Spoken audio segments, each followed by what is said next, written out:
kasih. Mari kita mau datang dengan hati yang bersyukur kepada Tuhan. Hari ini kita memperingati hari kematian Kristus.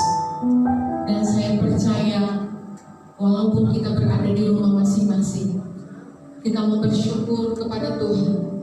Karena sungguh Dia baik di dalam hidup kita. Karena sungguh Dia ajaib bagi kita. Mari kita mau bersyukur buat kebaikan Tuhan.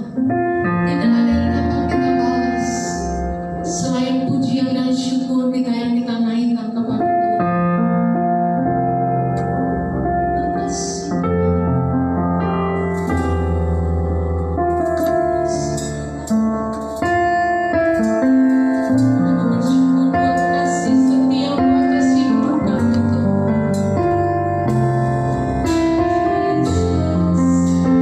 Terima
bahwa segala pekerjaan kuasa kegelapan itu dikalahkan. Yang menjadi penyebab kita semua dialamatkan kepada kematian yang kekal adalah karena dakwaan iblis yang kepada Allah tentang kita supaya kita semua mati binasa. Tetapi sungguh Allah Bapa di sorga yang merupakan Bapa kita memiliki hati yang penuh dengan kasih, hati yang penuh dengan kebaikan. Makanya kemudian dia mengambil sebuah keputusan bahwa tidak, manusia yang telah saya ciptakan awal mula kemudian dijadikan itu harus dikembalikan ke dalam titik kemuliaan yang pernah dia miliki. Dan caranya seperti apa? Saudara-saudara tahu, Paskah itu terjadi, puji Tuhan. Karena Paskah ini saudara-saudara melambangkan cerita tentang korban sekali untuk selamanya. Korban sekali untuk selamanya yang diperankan oleh Tuhan kita Yesus Kristus. Puji Tuhan. Tetapi hari-hari ini banyak anak Tuhan memandang remeh proses Paskah ini. Banyak anak Tuhan tidak menghargai bahwa sungguh luar biasa ya manifestasi dari kasih Allah yang besar ini. Seolah-olah saudara-saudara kita melihat bahwa hari ini Tuhan yang memiliki cinta itu, Bapa yang memiliki cinta itu terhadap kita, seolah-olah dia bertepuk sebelah tangan karena cintanya tidak diresponi oleh kita manusia, bahkan kita gereja Tuhan yang disebut dengan anak-anak Tuhan pada hari ini. Saudara yang kekasih, karena banyak sikap dan tingkah laku dari anak-anak Tuhan yang tidak mencerminkan bahwa dialah anak Tuhan, sayalah anak Tuhan, sayalah hamba Allah. Tidak mencerminkan sikap sebagaimana yang Tuhan rindukan dalam keseharian. Nah saudara-saudara, saya ingin kita melihat sejenak. Izinkanlah saya bicara pada hari ini ya kurang lebih sekitar 15 menit kalau bisa saudara-saudara. Mari saudara-saudara, saya ingin kita melihat sebuah cerita ya dari rangkaian sebuah kisah yang panjang tentang perjalanan Yesus ketika dia dari Taman Getsemani menuju bukit penyiksaan yaitu Bukit Golgota. Ada sebuah cerita yang terselip di sana saudara-saudara. Kita lihat dalam Lukas 23 ayat 33. Saya membaca satu ayat saja atau dua ayat dari sebuah rangkaian kisah yang sedikit agak panjang tentang bagaimana proses Tuhan Yesus itu disalibkan. Saudara-saudara, ini adalah salah satu jalan yang Via Dolorosa, dan kita perhatikan di ayat yang ke-33 dari rangkaian cerita tentang bagaimana Yesus Kristus Tuhan kita yang kita sayangi, yang kita cintai disalibkan. Kita lihat ayat ke-3 dari Lukas pasal 23. Saya membacanya dan saudara silakan mengikutinya di Alkitab yang saudara pegang di rumah masing-masing. Ketika mereka sampai di tempat yang bernama Tengkorak, mereka menyalibkan Yesus di situ. Dan juga kedua orang penjahat itu, yang seorang di sebelah kanannya dan yang lain di sebelah kirinya. Saya ingin kita melompat ke ayat yang berikut, saudara-saudara. Di ayat yang ke-39, saudara-saudara, kita lihat dalam cerita yang sama, di perikop yang sama, sesuai dengan yang ditulis di Alkitab yang saudara pegang, Lembaga Alkitab Terjemahan Indonesia, Lembaga Alkitab Indonesia. Seorang dari penjahat, ayat 39, seorang dari penjahat yang digantung itu menghujat dia, katanya, bukankah engkau adalah Kristus? Selamatkan dirimu dan kami.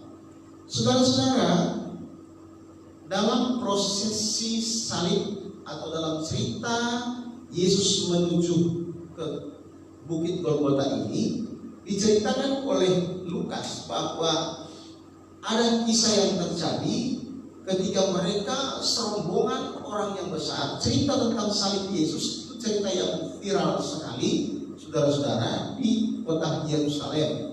Sehingga kalau saudara baca dalam salah satu tulisan yang ditulis oleh Injil Yohanes kalau tidak salah, Dikatakan ada dua orang menuju sebuah kampung yang bernama Emmaus. Lalu kemudian ada satu orang tiba-tiba ikut, yang seorang bilang begini, tidak tahukah kamu bahwa sebuah kejadian yang luar biasa di daerah kita ini, di Yerusalem ini, hanya kamu sendiri orang yang tidak tahu.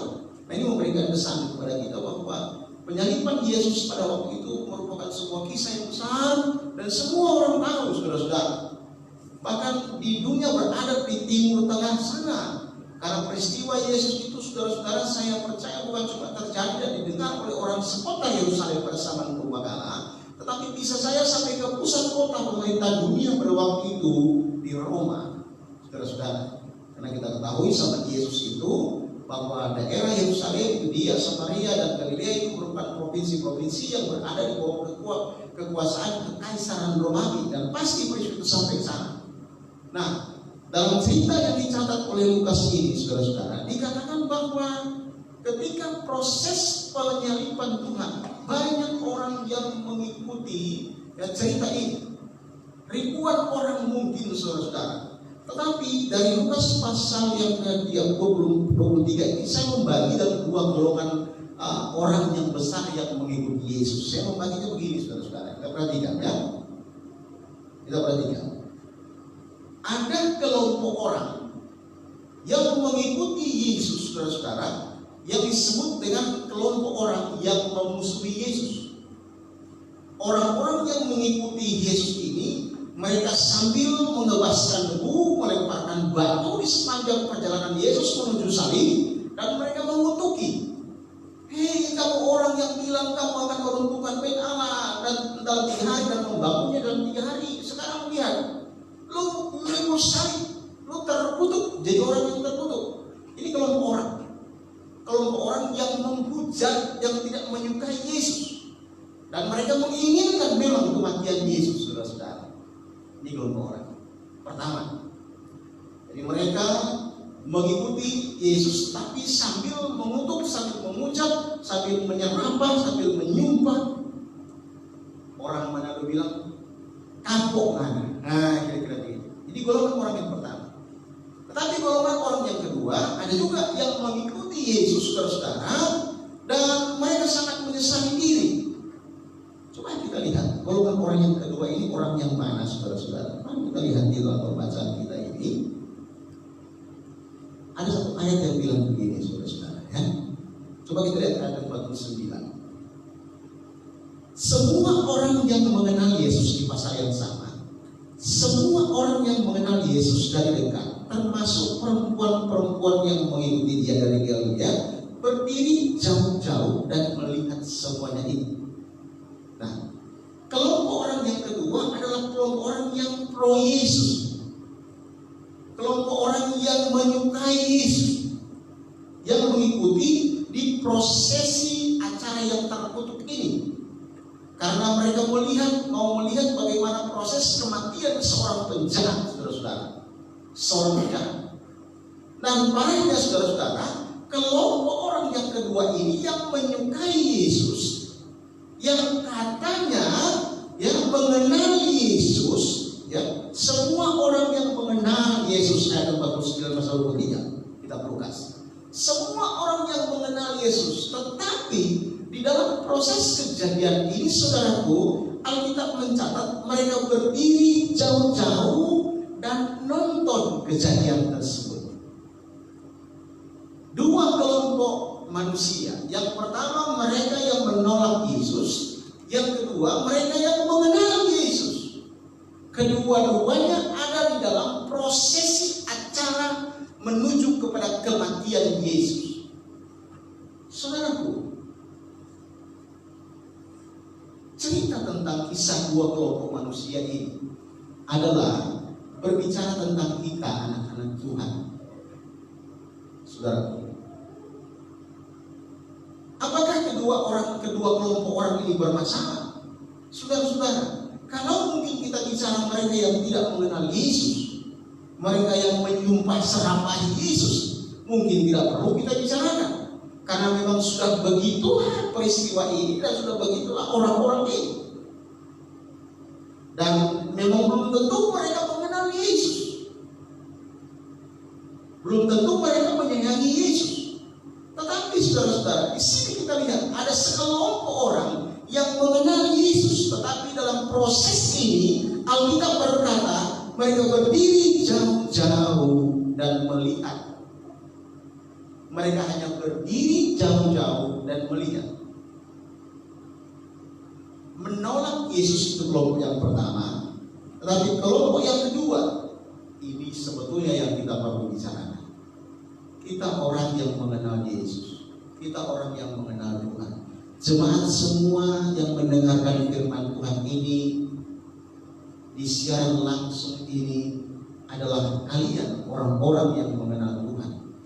Dan saya yakin, tetapi persoalannya adalah implikasi atau realisasi dari saudara mengenal Tuhan itu seperti apa? Seperti apa? Saudara, kedua-dua sikap orang ini sama motivasinya. Yang satu, saudara-saudara, berteriak supaya dihukum, memiliki keinginan supaya dihukum. Tetapi yang satu, yang kelompok yang satu, saudara-saudara, sama juga. Di dalam hati mereka terbersit sebuah motivasi, sebuah keinginan, bukan dihukum, tetapi menghukum, saudara-saudara. Dihukum, saudara-saudara, mereka dijadikan subjek, saudara-saudara. Orang-orang yang tidak percaya ini adalah pokok pembicaraan supaya Yesus itu dihukum. Tetapi orang-orang yang berdiri jauh-jauh ini memiliki motivasi yang sama juga. Mereka sepertinya sementara berkata bahwa biarkanlah proses hukum ini terjadi karena memang demikian adanya. Nah, kita lihat dalam cerita ini, saudara-saudara, bahwa kemudian orang-orang yang berdiri jauh-jauh ini adalah bicara tentang kita anak Tuhan yang tidak mau melakukan sesuatu. Orang-orang yang berdiri jauh-jauh ini adalah orang-orang yang mencari aman untuk hidupnya dan untuk dirinya sendiri. Mereka adalah orang-orang yang hidupnya mau cari aman, saudara-saudara. Cukup lihat dari jauh saja, dan itu sudah cukup bagi. Cukuplah saya ini sebagai anak Tuhan gelarannya. Tetapi untuk terlibat di dalam proses kematian, mereka tidak mau, saudara-saudara. Mereka takut dan mereka mencari aman untuk dirinya sendiri. Bukankah ini merupakan sebuah persoalan yang serius bagi kita sebagai anak Tuhan? Saudara harus tahu bahwa salib ini dia hanya bisa menjadi berarti, dia hanya akan bisa menjadi berharga di mata mereka yang mau, saudara-saudara, melibatkan diri dalam penderitaan karena Kristus, karena salib, saudara-saudara. Salib tidak akan berguna bagi kita jika kita tidak mau terlibat dalam penderitaan. Orang yang mau hidupnya nyaman saja dalam Tuhan, orang yang tidak mau merasakan sulitnya penderitaan untuk menjangkau, mau menjadikan iman sempurna dalam Tuhan dan tidak mau terlibat dalam penderitaan, salib itu tidak akan pernah memiliki arti, saudara-saudara. Yesus dalam penderitaannya dia sempurna. Tidak ada penderitaan yang sempurna seperti yang dialami oleh Yesus. Karena ketika kita hidup dalam penderitaan, Alkitab sendiri bilang dalam suratan Korintus, dia bilang bahwa pencobaan atau penderitaan yang kamu alami tidak akan pernah bisa melebihi apa? Kemampuanmu. Tetapi kita lihat Yesus, bahkan dia sampai mati. Apakah kau menderita sampai mati? Saudara-saudara, apakah kau mengalami kesusahan hidup di dalam bisnismu, kau sampai kemudian mengucurkan darah? Tidak, saudara-saudara. Jangankan mengucurkan darah, saudara-saudara. Bahkan kau tidak pernah mengalami kesusahan mungkin dalam hidupmu. Ada sebuah kisah dalam kisah para rasul, saudara-saudara, yang diceritakan oleh Paulus tentang seseorang yang bernama Epafroditus. Alkitab mencatat sejarahnya bahwa Dia membantu pelayan pekerjaan Tuhan yang dilaksanakan oleh Paulus itu bahkan hampir mati karena dia menopang pelayanan. Dia terlibat dalam penderitaan pekerjaan Paulus, pelayanan Paulus maksudnya, saudara-saudara. Epafroditus sampai sakit dan menuju ajal, kata firman Tuhan. Banyak anak Tuhan pada hari ini bersikap acuh dan tak acuh dengan hidupnya terhadap Tuhan. Banyak anak Tuhan terlibat dengan sikapnya yang cuek dengan pelayanan pekerjaan Tuhan. Hari-hari ini banyak hamba Tuhan yang bilang bahwa khususnya di kalangan gereja-gereja Pentakosta bahwa gereja-gereja diliburkan, tidak ada pelayanan kebaktian, dan banyak gembala bilang bahwa karena tidak ada pelayanan otomatis gembala itu sepertinya tidak ada pemasukan. Begitu kira-kira. Tidak ada persembahan, tidak ada kolektor. Mirisnya lagi, jemaat tidak memperhatikan diri, saudara-saudara. 2-3 minggu pelayanan tidak dilaksanakan, banyak hamba Tuhan mengeluh karena mereka kekurangan, kesulitan untuk hidup. Ada seorang hamba Tuhan, dia posting di Facebook, saudara-saudara, karena ada kebaktian, dia posting beras di 1 mangkok saja. Tinggal ini yang tersisa. Apakah betul mungkin dia posting ini atau dia bercanda? Tetapi dia menulis di sini ini efek dari karena nggak ada pelayanan, nggak ada kebaktian. Ya, kalau di gereja Pentakosta itu bermasalah. Kecuali gereja-gereja punya sistem keuangan yang lain. Tapi di gereja Pentakosta yang mengandalkan tentang persembahan korban jemaat, kalau tidak ada pelayanan jemaat, gembala mau makan apa, saudara? Dan mirisnya hari ini jemaat Tuhan, orang-orang yang mengenal Tuhan hanya duduk diam dan menonton saja, saudara-saudara. Menonton saja. Saudara-saudara, berdiri jauh-jauh itu sama dengan tidak berbuat apa-apa, saudara. Tidak berbuat apa-apa. Pasca seharusnya memberikan kepada kita sebuah pemahaman dan memberikan kepada kita sebuah niat, bangkitkan sebuah niat untuk terlibat di dalam penderitaan Kristus. Mari jemaat katakan bersama-sama amin. Sebab kita harus memahami bahwa anugerah tentang salib hanya dapat dialami oleh mereka yang mau menyalibkan diri mereka, yang mau menyalibkan kemauan diri mereka, yang mau menyalibkan ego mereka, yang mau menyalibkan kepentingan diri sendiri demi untuk pekerjaan Tuhan. Itu salib baru menjadi berarti. Itu salib tentang Yesus ini baru bisa menjadi berarti. Kalau tidak, saudara-saudara, apalah artinya pengorbanan Kristus di atas kayu salib? Tidak ada. Untuk bisa menjadi sahabat yang intim dengan Tuhan, dibutuhkan dari kita sebuah sikap untuk menyangkali diri. Amin. Sebuah sikap untuk menyangkali diri. Sebuah sikap yang tidak memprioritaskan diri sendiri, saudara-saudara, tetapi yang selalu memprioritaskan Tuhan dan pelayanan. Ini baru salib bisa menjadi berarti. Pagi hari ini, mari kita melihat Paskah ini. Paskah ini sebagai momentum kita berubah dari sikap dan perilaku kita, untuk kemudian kita tidak usah berdiri jauh-jauh. Sama dengan tidak usah kita berdiri jauh dan tidak berbuat apa-apa, tetapi mari kita mendekati salib ini. Bahkan seperti Simon dari Kirene, walaupun dia dipaksa, saudara-saudara, tapi dia mau menaruh beban kayu salib itu 150 kg di atas bahunya dan memikulnya membantu Tuhan sampai di bukit Kalvari.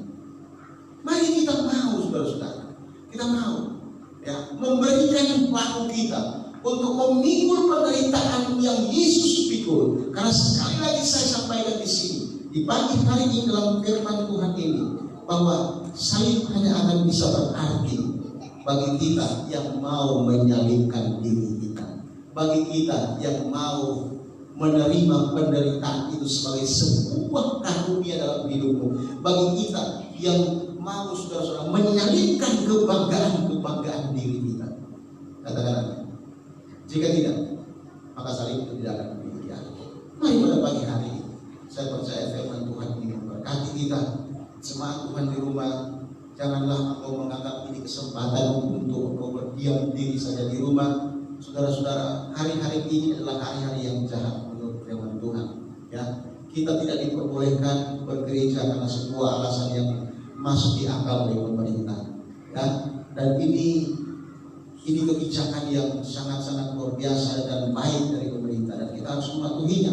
Ya, tetapi bagaimana nantinya di suatu hari ke depan, ya, ketika ini bukan merupakan sebuah kebijakan lagi, tapi merupakan sebuah perintah yang harus kita taati dan harus kita lakukan untuk tidak boleh pergi ke gereja. Bagaimana ini bisa terjadi nanti, dan itu pasti terjadi karena ini akhir zaman. Nanti Kristus akan memerintah dan kita tidak akan punya kesempatan lagi untuk beribadah kepada Tuhan. Bagaimana jika hari ini masih masuk di akal karena ini kebijakan pemerintah dalam rangka penanganan saudara-saudara memutuskan mata rantai perkembangan virus yang mematikan ini. Dan ini baik sekali. Tetapi jangan kita mengambil kesempatan ini sebagai cara untuk kita hidup berleha-leha di rumah. Ya, berleha-leha. Engkau tidak berpikir lagi soal gereja, engkau tidak berpikir lagi soal pelayanan, engkau tidak lagi menganggap perlu mendoakan Bapak Gembala, perlu menyuplai mereka dengan materi yang kau punya sebagai korban-korbanmu. Ya, karena ini firman Tuhan, engkau tidak berpikir lagi soal itu. Pendeta mau makan apa, mau minum apa, mau tidak pikir lagi soal itu, karena kau tidak pernah berhubungan dengan gereja selama masa-masa ini. Jangan, saudara-saudara, itu malah akan menjerumuskan kau beriman yang akan semakin hari semakin mati. Dan ini untuk penting diinisiasi. Pagi hari ini, firman Tuhan memberikan kita sebuah pesan yang indah. Mari, biarkanlah kematian Kristus di atas kayu salib menjadi berarti bagi kita. Menjadi berarti dengan cara seperti apa? Mari kita jangan menonton dari jauh. Mari kita jangan berdiri dari jauh sebagai kelompok orang yang katanya mengenal Tuhan, tetapi dalam manifestasi kehidupan sehari-hari sama dengan kelompok orang yang menjahati Tuhan karena tidak mau berbuat apa-apa. Hari kita mau, saya katakan, mari masuklah pada salib itu, karena engkau masuk di salib itu sementara engkau mengolah sikapmu, engkau mengolah pribadimu menjadi pribadi yang sempurna. Engkau sementara menyalibkan diri, engkau sementara menyalibkan ego, engkau sementara menyalibkan keakuanmu, engkau sementara menyalibkan apa yang jadi kebanggaanmu. Yohanes berkata, biarlah dia yang semakin besar dan aku yang semakin kecil. Amin, saudaraku. Pagi hari ini biar firman Tuhan memberkati kita dan kita berdoa untuk firman Tuhan ini. Saya mengajak semua untuk berdoa. Saya mengajak semua untuk kita mengalami kasih Tuhan lewat doa kita. Mari kita berdoa. Bapa yang baik di dalam nama Tuhan Yesus Kristus, firman Tuhan yang kami dengar pada hari ini, biarlah membawakan untuk lebih hidup dengan Tuhan di hari-hari ini, melibatkan diri di dalam haleluya pelayanan pekerjaan Tuhan, agar engkau mendapati iman kami tetap sempurna di dalam Tuhan. Berkatilah umat Tuhan hari ini di rumah masing-masing, di dalam masa-masa di mana kami semua tidak boleh berkumpul ramai-ramai untuk melaksanakan ibadah. Berkatilah umat Tuhan di rumah masing-masing dalam kesetiaan hidup dengan Tuhan. Usaha dan pekerjaan umat diberkati dan kami semua boleh mengalami kelimpahan dari Tuhan. Kami berdoa bersyukur di dalam nama Yesus Kristus buat firman yang hidup ini. Haleluya. Semua mari sama-sama kita